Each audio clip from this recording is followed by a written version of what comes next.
আপনি পারেন না না। না, আমি আপনারা সুপারিশ করব। আপনারা কি আমি পারেন কেন কি মেধার লোভে সেটা নাই? বলেন। আপনি তো না না, আন্দোলনের আমরা একটা আমরা পাইলে অংশীজন এটার ছিলেন। লোক আমাদের আপনারা তো এনাদার কোশ্চেন, আন্দোলনের জন্য এনাদার কোশ্চেন, একজন এনাদার কোশ্চেন। কিন্তু অংশীজন ছিলেন। আপনি যেখানে, কি পরিমাণ আপনারা আরে করেছেন এবং ভাই কি আমরা তো পরিমাণ করছি, এখানে হয়েছে আরে সেটা ভাই সেটা আমরা জনগণ করছি পেয়ে তো যাবে। ভাই। সেটা তথ্যটা প্রকাশ করা হোক, তাহলে সেই আপনি জিনিসটা করতে পারেন পরিষ্কার না তো, হয়ে যাবে যে আপনার কে করার নাম্বার অধিকার ওয়ান, নাই। কে নাম্বার টু, কে না না, আপনি নাম্বার থ্রি। মেধার কথা বলে, এই যে দেখেন এটা হলো গেজেট, আইসিটির গেজেট আদালতের। এই দেখেন এখানে মার্ক করা আছে যে রাজনৈতিক দলের কোনো বিচার করা যাবে না। এটা আওয়ামী লীগ আমলে যে আইসিটির গেজেট, সেই গেজেটে কিন্তু দলের বিচার করার কথা ছিল, আইন ছিল। এটা যখন নাহিদ সাহেব উপদেষ্টা ছিলেন তখন উনি উপদেষ্টা পরিষদে এই আইন থেকে রাজনৈতিক দলের বিচার করা যাবে না এই শব্দটা অমিট করে দিয়ে আইসিটি আইন তৈরি করা হয়েছে। না হলে উনি সার্চ করে দেখো।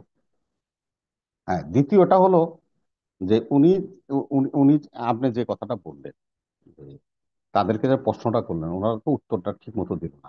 আজকে আমরা বলি যে সেটা যে আসিফ মাহমুদ স্থানীয় সরকারের যিনি নাকি অ্যাডভাইজার হিসেবে আছেন, তিনি নিজে বলছেন যে আওয়ামী লীগের মধ্যে যারা দুষ করে নাই, নির্দোষ, তারা যদি দল করে তাতে কোনো আপত্তি নেই। এটাও কিন্তু আমরা তথ্যভিত্তিক বললাম, কোনো অভিযোগ না। আরেকটা হলো তথ্যভিত্তিক যে ওনারা অ্যাডভাইজার থাকাকালীন এই পতিত সরকার খুনি হাসিনার মদদে বারবার নির্বাচিত হয়ে স্থানীয় সরকার পরিষদগুলি দখল করে মানুষের উপরে জগদ্দল পাতার মতো বসেছে। তাদেরকে নিয়ে ওনারা ঢাকায় সমাবেশ করেছেন, তথ্য সহ বললাম।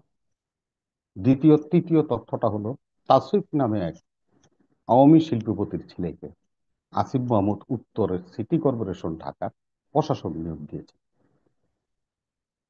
আচ্ছা, যদি তাই হয়ে থাকে, হিসাবে নিয়োগ দিয়েছে, এখন যদি এটা কথা হয়, ওনারা যখন এই আমাদের হাজার হাজার বাইরা যারা হাত পাও হারিয়েছেন, পুঙ্গত্ব বরণ করেছেন, তাদেরকে ওন করেন, কারা ওন করেন? বৈষম্য বিরোধী ছাত্র নেতা। আমি আপনার কাছে একটা প্রশ্ন রাখি, ৯,৫০০ টাকার প্যাকেটে ইফতার খেলেন আলিশান হোটেলে বসে, সেদিন আপনাদেরই ১ কিলোমিটার দূরে পঙ্গু হাসপাতালে আপনাদের বাইরা যে পড়েছিল, তাদেরকে ডেকে আনলেন না কেন? তাদেরকে খাওয়ালেন না কেন? ১০,০০০ টাকা করে যদি এক প্যাকেট ইফতার হয়, তাহলে ইকুয়াল টু ১,০০০ হলে ১ কোটি টাকা খরচ করেছেন। এই ১ কোটি টাকা সাইদ, মুগ্ধ, ওয়াসিমদের পরিবারের কাছে কেন দিয়ে দিলেন না? যদি আপনারা অন করেন, তথ্যভিত্তিকই বলছি। আপনারা কি নিয়ে আন্দোলন করেছেন? করেছেন কোটার বিরুদ্ধে আন্দোলন করেছেন। কি প্রতিষ্ঠা করতে? মেধাকে প্রতিষ্ঠা করতে। এই সাম্প্রতিককালে ওয়াসাতে ১৫০ জন আউটসোর্সিং কর্মচারীদেরকে যে নিয়োগ দেওয়া হলো, আপনাদের যাদের বিরুদ্ধে অভিযোগ উঠেছে তারাও কিন্তু স্বীকার করেছে যে তারা সুপারিশ করেছে। আপনারা সুপারিশ করে সেই নিয়োগ দিলেন, তাইলে কি মেধা প্রতিষ্ঠা হলো? যে সাইদ উপরে রক্ত দিল, তাদের রক্তের সাথে কি আমরা বেমেনি করলাম না? মেধা তো প্রতিষ্ঠা হলো না, সুপারিশ দিয়ে হলো। এটাও তো আপনারা করলেন। তো ভালো কথা। আপনারা যে কথাটা সাগর ভাই আপনারা প্রশ্ন করেছে, আপনার প্রশ্নটা এড়াই গিয়েছে। এনসিপিডিটা আপনার মনে আছে মনে হয়, একজন বাংলাদেশের বিখ্যাত টেলিভিশন ব্যক্তিত্ব, সাংবাদিক এবং আইনজীবী, সবাই আমরা তাকে চিনি, মঞ্জুর মতিন। তার যে ভূমিকা আপনাদের সাথে, অপরাজয়ের বাংলা, টিএসসি, রাজু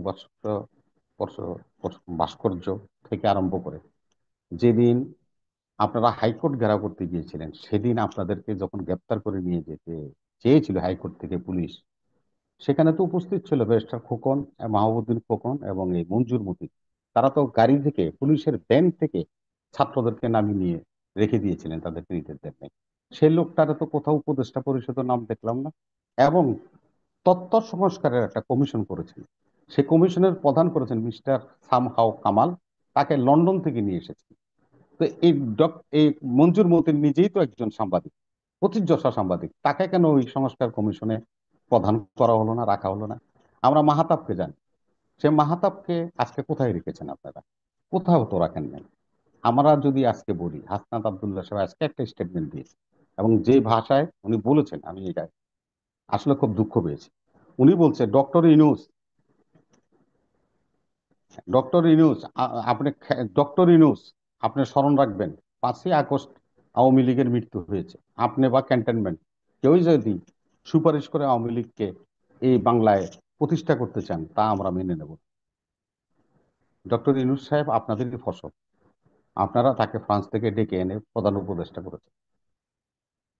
আপনারা ওই নামটা নেওয়ার সময় শ্রদ্ধা দেখান না, ভালোবাসা দেখান। আপনাদের কাছ থেকে কি শিক্ষা পাবো আমরা? এটা উদাহরণ সহ আপনাকে দিলাম। আপনি বলছেন যে না, আপনার উদাহরণ দেন। হ্যাঁ, উদাহরণ তো আছে আমাদের কাছে। বলছেন নাহিদ সাহেব অ্যাডভাইজার ছিল, এসে একটা দল গঠন করেছে। উনি ব্যাংক স্টেটমেন্ট দিল যে 10,000 টাকা ওনার তহবিলে আছে, আর কয়েক কোটি টাকা খরচ করে উনি একটা রাজনৈতিক দল করলেন এনসিপি, সেটার আবার আহ্বায়ক হলেন। এটাও তো তথ্য সহই আমরা আপনাদের কাছে উপস্থিত করলাম। আপনাদেরকে বুঝতে হবে রাজনীতিটা একেবারেই ফুল বিচারও কোনো রাস্তা না। এখানে একটা বন্ধুর পথ কাঁটা বিছানো থাকে, এর মধ্যে দিয়ে আপনার লক্ষ্যে আপনাকে পৌঁছতে হবে। সে জায়গায় আমরা যাচ্ছি কিনা, আমাদের ট্রেন পৌঁছবে কিনা, সে বিষয়টা আমাদেরকে ধারণায় নিয়ে আসতে হবে।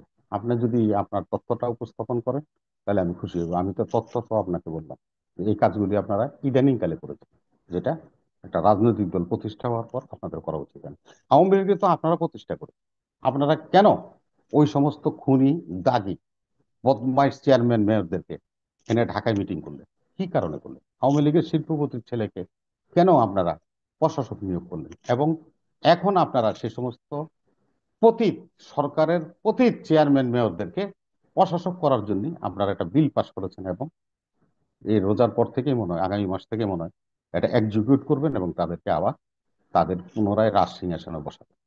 আওয়ামী লীগকে নিয়ে যত কথা আমরা বলছি, সে কথা আজকে যে কথাটা সাগর ভাই বলছে, আমার চেয়ারম্যান সাহেব বলছে, কোনো অবস্থাতে আওয়ামী লীগকে পুনর্বাসন করা যাবে না। আওয়ামী লীগকে পুনর্বাসন করার সুযোগ নাই, কারণ আমাদের সেই তিক্ত অভিজ্ঞতা।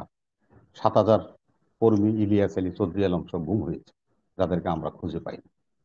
আমাদের হাজার হাজার কর্মী রক্ত দিয়েছে, আপনারা যে আন্দোলন করেছেন আমরা সমর্থন দিয়েছি, সেখানেও 450 আমাদের দলের নেতা কর্মী প্রাণ দিয়েছে।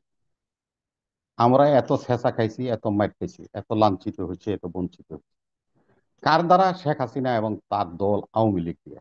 অতএব সে আওয়ামী লীগের কোনো ছাড় আমার দল দিবে না, আমার নেতা তারেক রহমান দিবে না।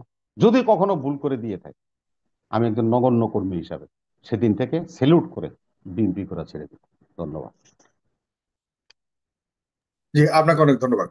আহ, সাইফুল কাদের ভাই, আমি জি। একটু অ্যাড করতে চাচ্ছিলাম। উনি বলেছেন ইফতারের কথা বলেছেন, আমরা যেদিন প্রোগ্রাম করেছি তার আগের দিনই কিন্তু আমাদের আহত এবং শহীদদের স্মরণে একসাথে কিন্তু আমরা ইফতার একটা প্রোগ্রাম কিন্তু সেদিন আমরা করেছিলাম। আর আর আর শেষ একটা কথা উনি বলেছেন যে নাহিদ রাজনৈতিক দল করেছেন, 10,000 টাকা স্টেটমেন্ট। নাহিদ একা রাজনৈতিক দল করেন, এটা ছাত্র এবং আহ, যারা বৈষম্য বিরোধী ছাত্র আন্দোলন জাতীয় নাগরিক কমিটি থেকে যারা আসছে, এটা সমন্বিত একটা হুম। প্রচেষ্টা ছিল। সুতরাং এখানে এককভাবে যদি উপস্থাপন করা হয় আমার মনে হয় মিসগাইড করা হবে। তো উনি দলের প্রধান হিসেবে উনি জয়েন করেছেন, উনি এসেছেন, এবং এটা সামগ্রিক একটা প্রচেষ্টা ছিল। আর সুপারিশের বিষয়ে যে বিষয়টা উনি বলেছেন, হুম। সুপারিশ বিষয়ে একটা আমার মনে হয় যে তথ্য কমিশনের উচিত যে কি পরিমাণ সুপারিশ কোন দল থেকে গিয়েছে এবং প্রতিষ্ঠিত হয়েছে সেটার একটা আমার মনে হয় যে তথ্য বের করা উচিত। তাহলে বের হয়ে আসবে আসল তথ্যটা জনগণের কাছে, যে কোন দলে আসলে কত সুপারিশ করে লোক নিয়োগ দিয়েছে। তো সেই বিষয়টা ভাই, অন্য সুস্পষ্ট দলের ভাবে আসলে ভালো। আমি অন্য দলের কথা বলি নাই ভাইয়া। আমি বলছি যে আপনারা আপনারা কোটার বিরুদ্ধে আন্দোলন করেছেন, রক্ত দিয়েছে সাইদরা। হুম। কার জন্য আন্দোলন করেছেন? মেধার জন্য। আপনি সেখানে, আমি তো খারাপ লোক, আমার কথা বাদ দেন, হুম। আপনি কেন ওই মেধার ভিত্তিতে নিয়োগের ব্যবস্থা না করে সুপারিশ করলেন? আমি এই প্রশ্নটা জানতে চাইছি। না, সেই বন্দোবস্ত, সেই তাই আপনি বন্দোবস্ত এটার যদি উত্তর থাকে দিলেন যে সুপারিশ বিএনপি দেয়। 50 জনের করছে, জামায়াত 30 জনের করছে। এটা উত্তর হুম। না।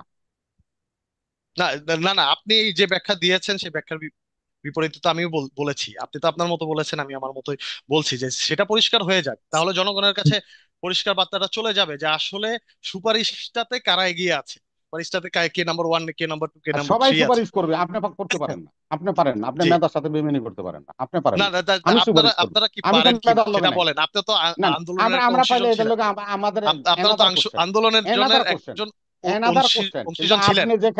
আপনি যেখানে কোটার আন্দোলন করেছেন, আমরা তো কোটার আন্দোলনের সহযোগিতা করেছি, পাশে ছিলাম। হুম। আমরা তো আন্দোলনটা শুরু করি না, করছেন তো আপনারা।